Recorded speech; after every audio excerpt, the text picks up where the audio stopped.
O que vale para mim na economia é a quantidade de dinheiro que está circulando no bolso do povo pobre, no bolso do povo trabalhador, no bolso do pequeno proprietário rural. Pessoal, vocês vão ver essa entrevista do Lula agora que simplesmente foi um desastre. Você vai ver que nessa entrevista ele só fez mentir, mentir e mentir, construir narrativas dizendo que o Brasil estava crescendo, dizendo que o desemprego estava caindo.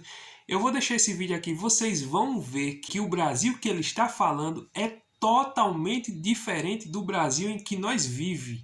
Então eu vou deixar essa entrevista aqui para vocês verem, aonde ele vai falar sobre a Amazônia, vai falar sobre o governo Trump, vai falar sobre a economia, desemprego. Então fica comigo nesse vídeo, você vai ver o nervosismo que ele estava, que ele só ficava olhando para o lado. Toda pergunta que ele recebia do entrevistador, ele ficava olhando para o lado. Aí não sabia o que fazer, olhava para o lado. Eu acho que alguém estava ali dando os toques a ele, dizendo: ô Lula, fala isso, fala isso, fala isso. Então, confere essa entrevista aqui. Antes, se você não está inscrito aqui no canal, inscreva-se, deixa aquele like, curte, comente e compartilha. Assiste esse vídeo até o final e vamos lá para o conteúdo. Eu fui inaugurar um conjunto habitacional que tinha sido começado a ser feito em 2014. E eu, quando vi a fotografia daquilo parado, ou seja, aquilo ficou de 2014 a 2025 parado, 2024. Imagina. Ou seja, praticamente 10 anos parado, um conjunto habitacional, 1.008 apartamentos, que poderia ter minimizado o sofrimento de 1.008 famílias que poderiam estar morando lá. Eu fico perguntando o que fez o governo passado que sequer deu sequência às obras de benefício social, que é a coisa mais importante para o ser humano, que é a sua casinha. Eu fui inaugurar aquela casa, eu fiquei pensando, tem muito governante que não tem a melhor sensibilidade para o sofrimento do povo. E a irresponsabilidade de quem deixou aquilo parado tanto tempo, fazendo o povo esperar. Eu acho que nós estamos, só para você ter ideia, nós estamos recuperando mais de 87 mil casas que foram abandonadas. Só aqui em Belém, nós vamos recuperar 80 escolas que estavam paralisadas. Imagina. Ou seja, um governante que deixa casa paralisada, que deixa escola paralisada, que deixa creche paralisada, eu me pergunto o que esse governante veio fazer. Quando eu viajo, é como se eu fosse para o céu. Porque ficar no gabinete é muito desagradável, é só pedido, é só reclamação. Quando a gente viaja, que a gente encontra com o povo, encontra com os prefeitos, com os governadores, com os amigos, é uma festa extraordinária. Então eu estou aqui em Belém, mais feliz da vida. Nós vamos visitar obras hoje, vamos visitar canteiro de obras, e você sabe que o investimento que o governo federal e o financiamento do BNDES, dos bancos públicos, chega a quase 5 bilhões de reais aqui. Eu acho que nunca na história de Belém teve tanto investimento num único momento para que a gente prepare Belém para receber a chamada COP30, que é um evento das Nações Unidas. Mas o Jader já me avisou que nós vamos atingir 2,5 milhões de casas até o dia 31 de dezembro de 2026. Veja, nós já tínhamos feito quase 7 milhões de casas entre Lula e Dilma, e agora mais 2,5 milhões. E cada casa que eu construo, eu sempre conto a história, Nonato. A primeira casa que eu comprei do Sistema Financeiro da Habitação, no Jardim Lavínia, 273, sabe? Eu sei o número e sei a casa. A casa tinha 33 metros quadrados. E eu vivi feliz muito tempo. Sabe quem morava nessa casa de 33 metros quadrados? Eu, Marisa, a mãe dela, 3 filhos e 2 cachorros. Hoje eu vejo que a gente ainda está com um déficit de 7 milhões. Mesmo a gente já tendo construído 7 milhões e vamos construir mais 2,5 milhões agora. Porque para mim construir casa é a mais importante garantia e o mais importante desejo que o povo trabalhador tem nesse país, o povo pobre tem. Ele quer um ninho, e quer um ninho permanente.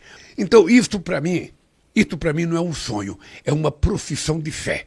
Educação e moradia são 2 coisas que eu carrego na alma, porque eu já passei por tudo isso. Primeiro que quando eu tomei posse, logo em janeiro fui para Hiroshima, no Japão, no encontro do G7.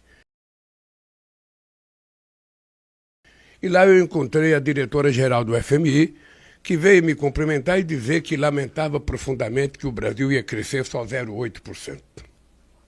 0,8%, menos que 1%. E eu disse para ela, olha, você não conhece o Brasil. Você não conhece o meu governo. E nós vamos crescer mais do que isso. O que aconteceu? Nós crescemos 3,2%. Quase 4 vezes aquilo que ela previa. Aí o pessoal começou a dizer, não, 2024 o Brasil vai crescer só 1,5%, nós vamos crescer 3,7% em 2024. A denúncia por crime de responsabilidade é a respeito de gestão fiscal, ou melhor, de irresponsabilidade fiscal com dinheiro público, com dinheiro alheio, porque é o dinheiro do povo. E começa agora outra vez, o Brasil vai diminuir, vai crescer, mas não vai crescer mais. Porque as pessoas costumam analisar a chamada macroeconomia. O pessoal do Copom fica utilizando a macroeconomia, os bancos, os grandes empresários, e eu trabalho muito a microeconomia. O que vale para mim na economia é a quantidade de dinheiro que está circulando no bolso do povo pobre, no bolso do povo trabalhador, no bolso do pequeno proprietário rural. E esse dinheiro está crescendo. Ainda. Claro, presidente, esse cenário que o senhor coloca, tem esses números aí em comparação, mas assim, há uma evidência, é preciso cortar. O senhor já sabe aonde cortar? Vai cortar? O problema não é que tem que cortar. O problema é saber se precisa efetivamente cortar. Ou se a gente precisa aumentar a arrecadação. Então, quando o dinheiro está na mão do povo, está circulando, o cara que pega R$200, R$300, R$500, ele não vai comprar dólar. Ele não vai aplicar em títulos do governo. Ele vai fazer o quê? Ele vai comprar o que comer. Ele vai comprar o que vestir, ele vai comprar material escolar para sua filha, ele vai comprar um chinelo, um sapato, ou seja, esse dinheiro volta imediatamente para o mercado. Ele voltando para o mercado, alguém vai ter que contratar mais um emprego. Aí o mercado contrata da fábrica, a fábrica vai ter que contratar mais um emprego, vai pagar mais um salário, que vai ter mais um consumidor. É isso que está fazendo a economia brasileira surpreender os chamados especialistas, os analistas na televisão, que nunca dão uma notícia boa, nunca acreditam em nada, é sempre desgraça, sempre desgraça, sempre desgraça. Uma das coisas mais importantes para que a gente possa controlar o preço é o próprio povo. Você sabe disso. Se você vai no supermercado aí em Salvador e você desconfia que tal produto está caro, você não compra. Ora, se todo mundo tiver essa consciência e não comprar aquilo que ele acha que está caro, quem está vendendo vai ter que baixar para vender, porque senão vai estragar. E como eu sou um cara, sabe, que vim lá de baixo, trabalhei muito tempo e acredito nessa circulação dos recursos, eu vou te dizer o seguinte, nós surpreendemos 2023, 2024, vamos surpreender 2025 e vamos continuar crescendo. Nós temos um programa de recuperação da indústria, o Nova Indústria Brasil, que ataca 6 áreas da economia, que está crescendo com mais de 1 trilhão de investimento para os próximos anos.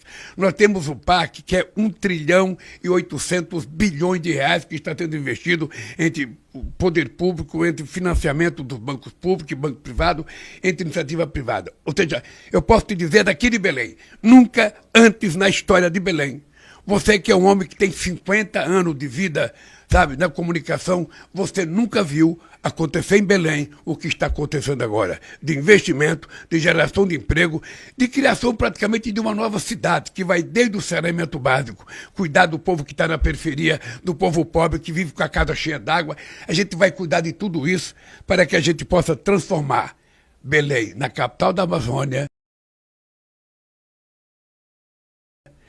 Todo mundo fala da Amazônia em qualquer planeta que você vá. Então eu quero agora que eles vejam a Amazônia como é que é. Ver como é o nosso povo, a alegria do nosso povo, a pobreza e a riqueza do nosso povo. Eles querem que eles vejam que embaixo de cada copa de árvore que eles querem que seja preservada, tem um seringueiro, tem um extrativista, tem um pescador, tem um pequeno agricultor que precisa viver bem. Olha, eu sinceramente tenho muito orgulho do que está acontecendo hoje. Como as escolhas do presidente Lula agora estão gerando resultados e colocando o governo numa crise em todas as frentes ao mesmo tempo. A segunda metade do governo Lula 3 enfrenta a colheita das próprias escolhas. Quando a gente olha para a economia, um ministro que é questionado recebe fogo amigo e inimigo, como Fernando Haddad. Um ministro que não consegue concretizar as ações que conversam com o mercado, que trazem um Brasil não só mais próspero, mas principalmente com mais credibilidade em suas contas, não é um ministro fraco, é um ministro sem condições de fazer aquilo que o governo diz que tem que ser feito, que a economia prova que tem que ser feito, mas não é feito. Quando eu era mais jovem, diria o Brasil vai ser o celeiro do mundo. E hoje o Brasil é o celeiro do mundo. Não tem nenhum país do mundo com a capacidade de produzir a quantidade de alimento que o Brasil tem. Não tem. Nenhum. E ainda temos mais de 40 milhões de terras degradadas que nós vamos recuperar para a agricultura. Ninguém precisa derrubar uma árvore.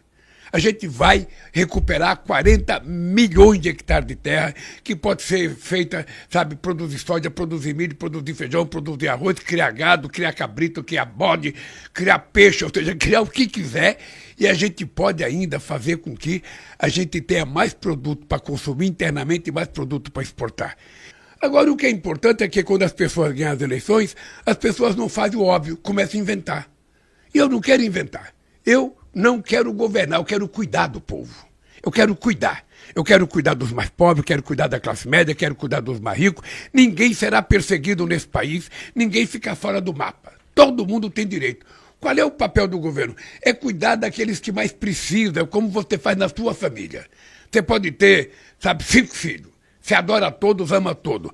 Mas se tiver um com probleminha de saúde, se tiver um fragilizado, é daquele que você vai dar um denguinho a mais, vai dar um carinho a mais, vai dar um leitinho a mais. Ou seja, o governo é assim. Eu tenho que cuidar de todo mundo, do banqueiro ao bancário, do fazendeiro ao trabalhador rural dele. Eu tenho que cuidar de todo mundo. Agora, eu tenho que ter um olhar mais carinhoso. Eu tenho que dar um beijo a mais, eu tenho que dar um abraço a mais, eu tenho que dar um afago a mais daquelas pessoas mais vulneráveis, para fazer com que elas subam um degrau na escala social desse país. Eu quero que as pessoas se vistam bem, eu quero que as pessoas, sabe, estudem bem. A gente resolveu criar o programa Pé de Meia para que esse jovem receba uma bolsa, uma poupança, R$200 por mês e 1.000 no final do ano se ele passar. 1.000 no final do ano se ele passar, para que ele não esteja motivado a desistir da escola. Porque se a gente não investe agora, depois a gente vai ter que gastar com cadeia, vai ter que gastar enfrentando o narcotráfico, vai ter que gastar, sabe, enfrentando o crime organizado. Então eu quero tirar a juventude brasileira dessa perspectiva de cair no crime organizado. Eu quero dar o direito dele estudar. E nós criamos uma bolsa também para professores. Sim, sim. Por que que nós... Essa é a novidade. Né? Por que nós criamos? Porque ninguém quer ter mais professor.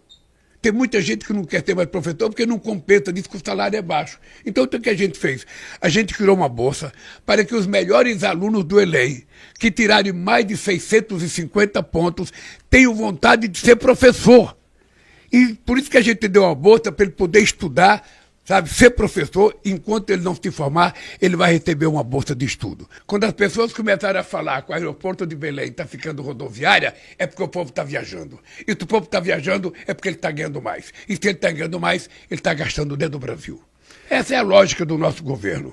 E essa é a lógica do Brasil. Seguinte, como é que está o relacionamento entre Luiz Inácio Lula da Silva e Donald Trump? Bom, primeiro que não tem relacionamento. Eu ainda não conversei com ele, ele ainda não conversou comigo. O relacionamento é entre Estado brasileiro e Estado americano. Nós temos 200 anos de relação diplomática. O Brasil considera os Estados Unidos um país extremamente importante para a relação com o Brasil, e eu espero que os Estados Unidos reconheçam o Brasil como um país muito importante. Ora, se o Donald Trump cuidar dos Estados Unidos e eu cuidar do Brasil, se ele melhorar a vida do povo americano e eu melhorar a vida do Brasil, tudo estará maravilhosamente bem. O que eu estou preocupado é que os Estados Unidos, depois da Segunda Guerra Mundial, virou uma espécie de patrono da democracia no mundo. Virou uma espécie de xerife do planeta Terra. Tá? Eles se colocaram nessa posição, defensor da democracia. Tá? Agora, os discursos não são mais esses. Me parece que a democracia não está valendo tanto.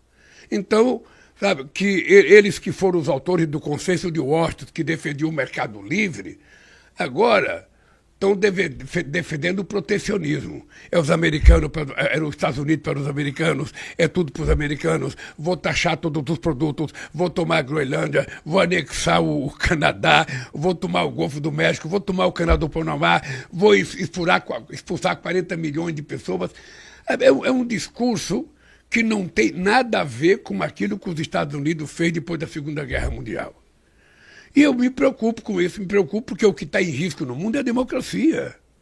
Olha, Nonato, eu sei que você deve ter pensado assim. Esse Lula ganhou as eleições, o partido dele só tem 70 deputados, O PCdoB tem pouquinho deputado, o PMDB também não tem tanto, o PSB tem pouco, então o Lula vai governar com a maioria de deputados contra. É verdade. Ou seja, nós não temos mais que 120 deputados em 513. Entretanto, nós conseguimos aprovar todas as coisas que nós queríamos no Congresso Nacional. Com muitas reuniões, com muita conversa, com muito debate. Nunca um governo conseguiu aprovar tantas coisas como eu consegui aprovar de 2023 a 2024. A rivalidade política que você tem no processo eleitoral, ela não pode continuar depois das eleições. Quem foi eleito tem que dar conta do recado. Quem foi eleito tem que governar. Quem foi eleito tem que cuidar daquilo que ele se comprometeu a fazer.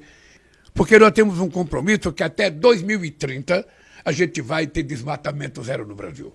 Não é um compromisso que o Nonato pediu, não é um compromisso que o Bush pediu, que o Trump pediu, que o Macron pediu. É um compromisso que eu assumi. Nós vamos fazer desmatamento zero nesse país até 2030. E nós vamos explorar esse petróleo. Vamos fazer pesquisa. Você sabe que nós pagamos uma sonda $500 mil por dia. Você acha que é pouco? E essa sonda está paralisada.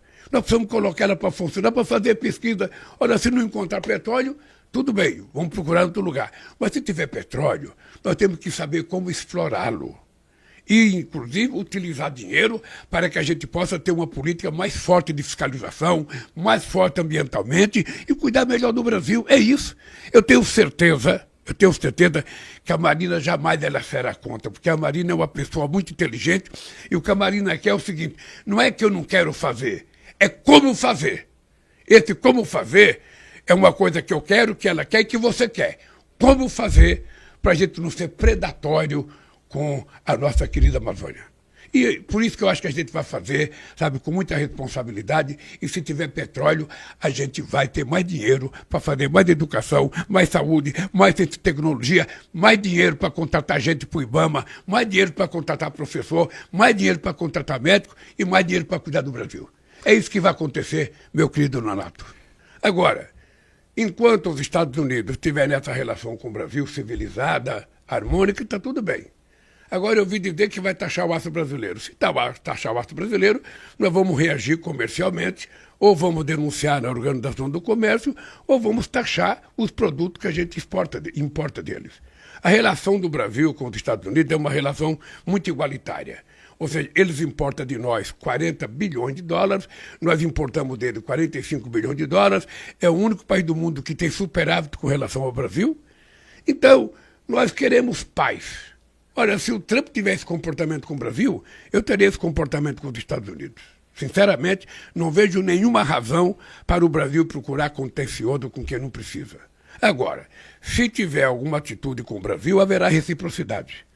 Não tem dúvida. Haverá reciprocidade do Brasil em qualquer atitude que tiver contra o Brasil. E eu acho que os Estados Unidos precisa pensar, sabe, que ele durante mais de 60 anos incentivou o mundo a um determinado posicionamento. O livre comércio era uma coisa que eles venderam, sabe, de forma alucinada depois dos anos 80, no tempo do Reagan, nos Estados Unidos, e a Margaret Thatcher na Inglaterra. A China hoje tem mais capacidade tecnológica do que os outros países. Ou seja, o capitalismo tentou explorar uma mão de obra quase que escrava e os chineses deram uma lição. Aprenderam mais do que eles e hoje eles ensinam ao mundo muita coisa.